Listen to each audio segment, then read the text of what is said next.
कहानी की शुरुआत होती है साल 1983 से। अपसाइड डाउन का हमें एक सीन दिखाया जाता है। ये जमीन के नीचे की काली दुनिया है जहाँ चारों तरफ काली धुंध फैली हुई है। यहाँ पर बिजलियां कड़क रही हैं और अजीब सी राख हवा में तैर रही है। इस टाइम विल अपने बनाए हुए कैसल वायरस के अंदर छुपा हुआ है। वो डर को कम करने के लिए एक गाना गा रहा है। तभी अचानक उसे बाहर से एक बहुत ही भयानक चीख सुनाई देती है। ये चीख डेमोगोर्गन की थी। डेमोगोर्गन कैसल वायरस की दीवारों को चीर कर अंदर आ जाता है और विल उससे बचने के लिए अपनी पूरी जान लगाकर वहां से भागता है। वो जितना भी भागता, डेमोगोर्गन बहुत तेज था, उसके पीछे आ रहा था।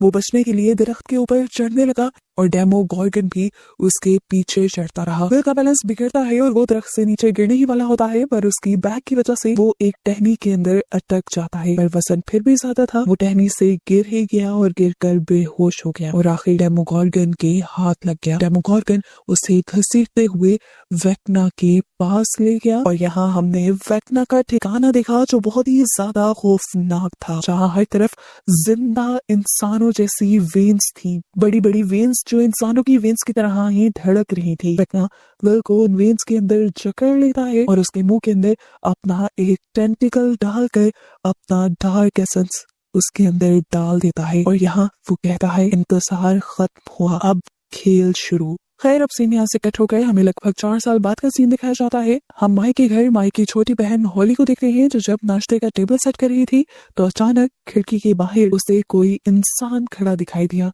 उसे जो इंसान दिखाई दे रहा था, हमें वो एक साया नजर आ रहा था। वो उसे देखकर हाय कहती है और अचानक ही घर में हलचल मचने लग जाती है। सब नाश्ते के लिए आ जाते हैं और वो इंसान वहाँ से गायब हो जाता है। पता चलता है कि विल और जॉयस की फैमिली भी अब यहीं रह रही है क्योंकि शहर के हालात बहुत ही ज्यादा खराब हैं और ये सब लोग इस चीज को लेकर परेशान भी हैं कि पता नहीं इस शहर का क्या बनेगा। यहाँ पर माइक, डस्टिन, लूकस स्कूल जाने के लिए निकलते हैं और हमें हॉकिंस शहर का एक सीन दिखाया जाता है जो अब किसी किले की तरह बन चुका है। हर तरफ मिलिट्री की जीप्स हैं और वेपन्स लिए फौजी चारों तरफ से इस शहर की प्रोटेक्शन कर रहे हैं। जमीन में अब वो बड़ी सी जो दरार आई थी उसे मिट्टी से भर दिया गया है और उसके ऊपर बड़े बड़े मेटल प्लेट्स लगा दिए गए हैं। बाहर तो वहाँ कोई खतरा नहीं नजर आता, बच्चे तो वहाँ खेलने भी चले जाते हैं, लेकिन जैसे ही उन बच्चों को सोल्जर्स देखते हैं तो उन्हें वो वहाँ से भेज देते हैं क्योंकि उनके मुताबिक खतरा अभी भी वहाँ पर मंडला रहा है। हम देखते हैं कि इस टाइम सब लोग रेडियो सुन रहे थे। रेडियो पर बताया जा रहा था कि शहर के लोग तेजी से बीमार हो रहे हैं और शहर को क्वारंटीन जोन बना दिया जाएगा। ये रेडियो शो रॉबिन होस्ट कर रही थी और उसके साथ यहाँ पर स्टीव भी काम करता था। अचानक ही रेडियो खराब हो जाता है और इन लोगों को परेशानी हो जाती है। यहाँ स्कूल में भी माहौल काफी ज्यादा टेंस है क्योंकि डस्टिन अभी भी अपनी हेलफायर क्लब की टी शर्ट पहनता है। माइक उसे समझाता है कि डस्टिन ऐसा मत करो, लेकिन डस्टिन की जिद है कि वो कभी भी रूल्स नहीं मानेगा और अपने मरे हुए दोस्तों का साथ कभी नहीं छोड़ेगा। उसकी इस जिद को देखकर विल यहाँ पर खामोश हो जाता है, लेकिन यहाँ हम विल की आंखों में एक अजीब सा डर महसूस करते हैं। ये लोग बातें करते हुए कॉरिडोर से गुजरते हैं और स्कूल की दीवार पर हम 11 के मिसिंग पोस्टर्स देखते हैं। 11 को पुलिस और मिलिट्री भी पकड़ना चाहती थी क्योंकि ये लोग 11 को अपना प्रोटेक्टर नहीं समझते थे, बल्कि इन लोगों को लगता था कि 11 ही इस सारी तबाही की जिम्मेदार है और अपसाइड डाउन के पोर्टल्स भी 11 की वजह से ही खुले हैं और वही इंसानों के लिए खतरा है। फाइनली अब यहाँ पर हमें 11 को दिखाया जाता है जिसकी पावर्स अचानक से पिछले सीजन में चली गई थी और अब वो जान तोड़ कोशिश कर रही है कि उसकी पावर्स उसे वापस मिल जाएं।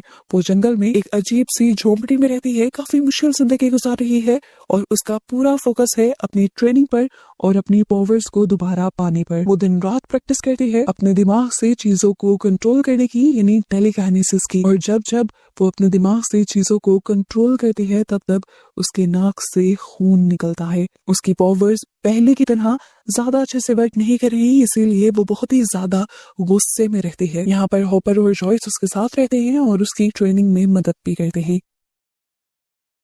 दूसरी तरफ हमें स्टीव और जोनाथन को दिखाया जाता है जो रेडियो टॉवर पर चढ़कर उसे ठीक कर देते हैं और इधर ही मरीन जो मिलिट्री बेस में काम करता है वो इन सब से मिलने के लिए आता है। वो यहाँ पर इन लोगों को कुछ वेपन्स और इंफॉर्मेशन देने का काम करता है जो वो अपसाइड डाउन की बेस से लेकर आता है। इनकी इस इंफॉर्मेशन के मुताबिक इन्हें पता चल जाता है कि अपसाइड डाउन में कुछ बड़ा होने वाला है और इन्हें भी अपने मिशन की प्लानिंग जल्दी करनी होगी क्योंकि जब जब अपसाइड डाउन का दरवाजा खुलता है तो ये लोग अपसाइड डाउन के अंदर वेक्ना को ढूंढने जाते हैं। अपने प्लान की खबर देने के लिए रॉबिन रेडियो से एक कहानी सुनाना शुरू करती है और टीम के सभी लोग उस कहानी के अंदर से सीक्रेट क्लूज निकालना शुरू कर देते हैं और अपने अपने कामों पर लग जाते हैं। हमें दिखाया जाता है कि हॉपर ने एक खुफिया बस के नीचे अपसाइड डाउन की तरफ जाने की एक टनल खोदी हुई थी, जबकि यहाँ इन लोगों ने अपना एक खुफिया ऑफिस बनाया हुआ था रेडियो स्टूडियो के अंदर। हॉपर और जॉयस ने उस टनल के अंदर जाना था और बाकी सब ने ऊपर रहते हुए उनकी मदद करनी थी। इन्होंने मिलिट्री की गाड़ियों का पीछा करते हुए अपसाइड डाउन के अंदर दाखिल होना था और फिर वहाँ एक स्पेसिफिक जगह पर जाना था जहाँ पर इन्हें वेक्ना मिल सकता था।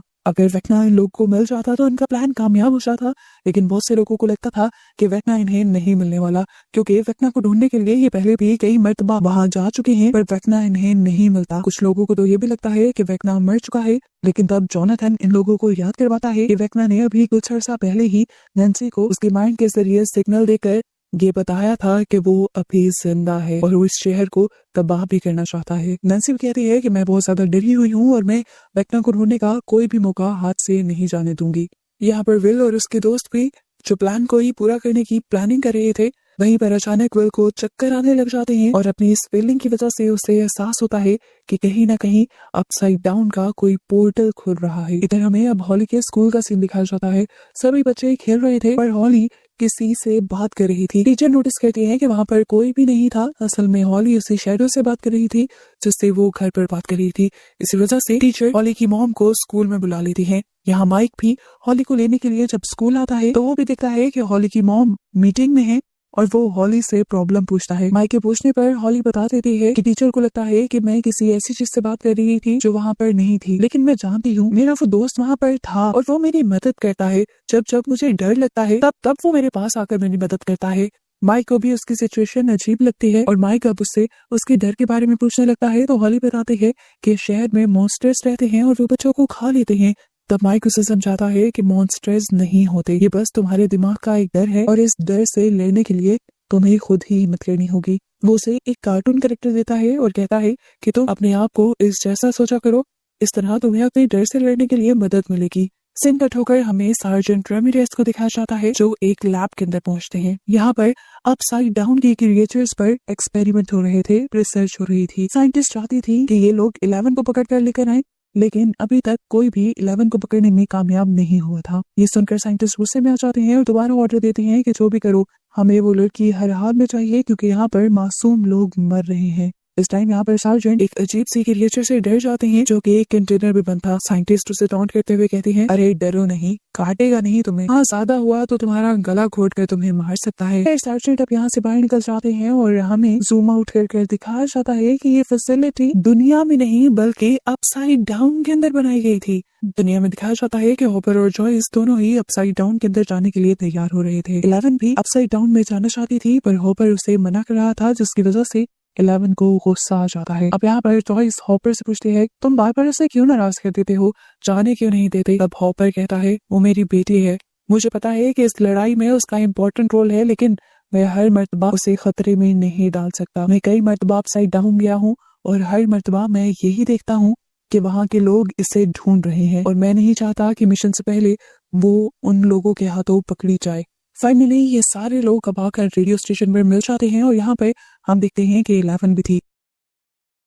माइक 11 से बातें करने लग जाता है और 11 अपनी परेशानी बताती है कि आजकल जॉयस अजीबोगरीब हरकतें कर रहा है और उस पर बहुत ज्यादा सख्ती भी कर रहा है। माइक उसे हौसला देता है और कहता है जरूर इसके पीछे कोई ना कोई रीजन होगी। वो उसे ये भी बताता है कि दिल को आजकल बहुत ही अजीबोगरीब चीजें फील हो रही हैं और हमें उम्मीद है कि अब हमें वेक्ना मिल जाएगा। खैर बातों का टाइम खत्म हो जाता है और ये लोग अपने मिशन के लिए तैयार हो जाते हैं। जॉयस को एक डिवाइस पकड़ा दी गई थी जिससे उसकी लोकेशन का इनको पता चलता रहता। इसके सिग्नल पर डस्टिन ने नजर रखनी थी, लेकिन ये लोग परेशान हैं कि डस्टिन अभी तक आया नहीं था। इस टाइम विल सबसे कहता है कि डस्टिन की जगह मैं चला जाता हूँ, लेकिन सब विल को जाने से मना कर देते हैं और ये सोचकर विल को बहुत ही बुरा लगता है कि सब उसे कमजोर समझते हैं। यहाँ पर हमें दिखाया जाता है कि हॉपर उस टनल के नीचे चला जाता है जहाँ से ये अपसाइड डाउन का रास्ता आना था। ऊपर से ये लोग उसके ऊपर नजर रख रहे थे। यहाँ पर 2 सोल्जर आग बरसाते हैं और अपसाइड डाउन का पोर्टल खोलते हैं। 2 मिलिट्री की गाड़ियां अपसाइड डाउन के जैसे ही अंदर जाने लगते हैं तो हॉपर भी उन गाड़ियों के ऊपर चढ़कर अपसाइड डाउन के अंदर चला जाता है। ये लोग उन गाड़ियों को भी ट्रैक कर रहे थे जिसके पास जॉयस था। अचानक से ये सारी गाड़ियां रुक जाती हैं और एक दूसरे से टकरा जाती हैं। जॉयस इस चीज की खबर ऊपर देता है और ये लोग परेशान हो जाते हैं कि आखिर ऐसा क्या हुआ होगा। ऊपर से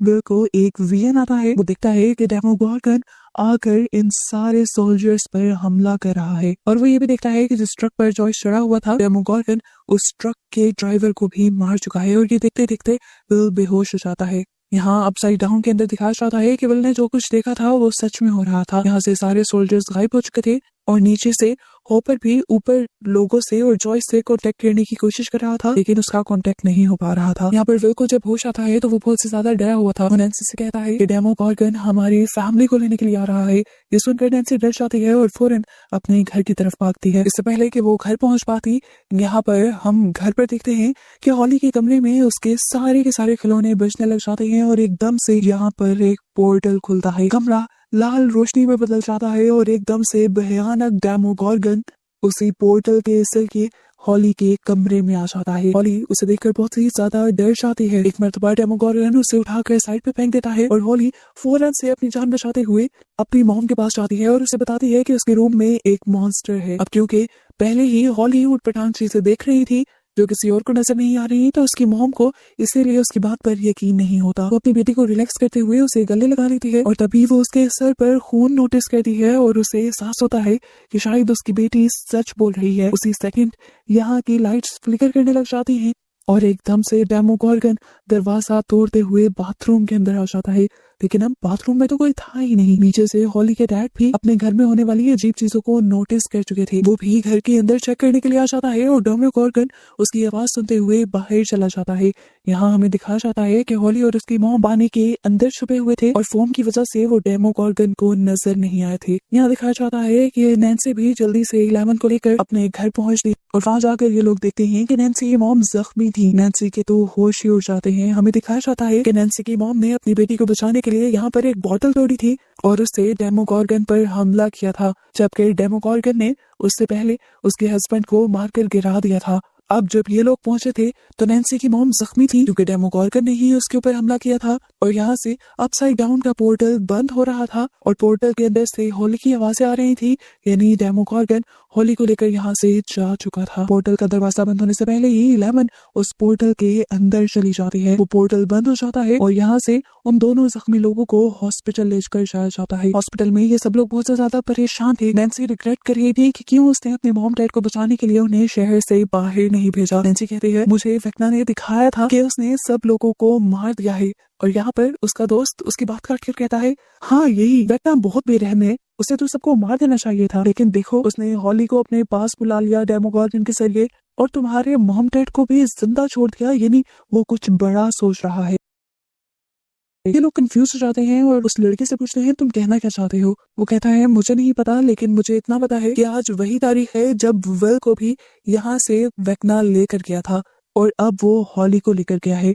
उसने एक विल के जरिए पता नहीं कितने काम कर लिए थे और अब वो हॉली के जरिए बहुत बड़ी भी तबाही लेकर आ सकता है। लेकिन अभी इन लोगों को डर थोड़ा कम लग रहा है क्योंकि 11 हॉली के पीछे चली गई थी और इन्हें यकीन था कि 11 हॉली को बचा लेगी। यहाँ पर हमें दिखाया जाता है कि सार्जेंट अब नैन्सी के घर आ जाते हैं, यहाँ की सारी चीजों की पूछताछ करने लगते हैं और दोबारा अपने लोगों को 11 के बारे में पता करने को कहते हैं क्योंकि उन्हें आज भी लगता है कि ये सब काम 11 का किया हुआ है और 11 एक मॉन्स्टर है। अपसाइड डाउन के अंदर हमें दिखाया जाता है कि 11 अब हॉली को ढूंढ रही थी। वो जोर जोर से चिल्ला रही थी और एकदम से वो किसी से टकरा जाती है और देखने को मिलता है कि वो तो हॉपर था। यहाँ पर वो हॉपर को बताती है कि किस तरह डेमोगोर्गन ने नैन्सी के घर पर हमला कर दिया था और वो हॉली को लेकर यहाँ आ चुका है और अब उन्हें हॉली को ढूंढना है। यहाँ रेडियो स्टेशन के अंदर विल अब काफी ज्यादा घबराया हुआ था। विल की मॉम उससे पूछती है, तुम्हें अब क्या महसूस हो रहा है? वो कहता है कि मुझे उन सारी चीजों से एक गहरा कनेक्शन फील हो रहा है। मुझे ऐसा लग रहा है कि जैसे वेक्ना मेरे माइंड के जरिए मेरे से बात कर रहा है। पर उसकी मॉम कहती है, ऐसा कैसे हो सकता है? हमने तो तुम्हारा वो कनेक्शन तोड़ दिया था। तो कहता है, मुझे नहीं पता, जब मैं कैलिफोर्निया में था तब वाकई वो कनेक्शन टूट चुका था, लेकिन जब मैं यहाँ पर वापस आया हॉकिंस में तब से मुझे वो सारी चीजें दोबारा से फील होने लगी हैं। ये सुनकर रॉबिन उससे कहती है, मुझे लगता है कि तुम्हारा और उन चीजों का कनेक्शन किसी एंटीना जैसा है,